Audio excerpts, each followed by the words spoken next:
shopping trip. Now I thought I'd show you what I have substituted this week, because I have decided to be careful of calorie intake and all that sort of thing, calorie restriction I think I might even have to do, because I am going to be completely incapacitated for maybe up to 3 months post-op.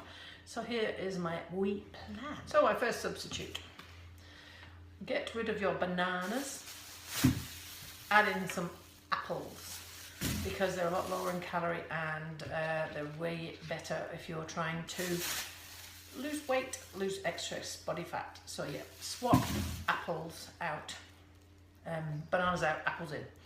I've also changed the crackers that I'm using. I stood in the cracker aisle for a wee while, and these ones turned out to be the best if I didn't want totally tasteless rice crackers. So, whoopsie, still the wrong way around. So they're the ones I ended up with.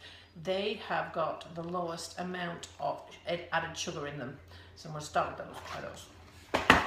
I've also got rid of all of my cereal, and the only cereal I'm going to be using is this whole grain oats. Now do not get milled rolled oats, don't get those. Whole grain, whole oats, and you can tell the difference because they don't look squashed and bashed. And these are actually only $2.50, and these will probably last me for weeks.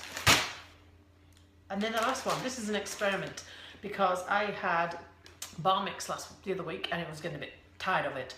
I looked at pretzels, and they had the Pam's pretzels had 3 grams per 100 of sugar in them, but I found these ones on the opposite side of the aisle. Now these are rice cake cracker things, and I'm not sure what I'm going to think of them, but when I looked at them, these ones have got 1.4 grams per 100 added sugar.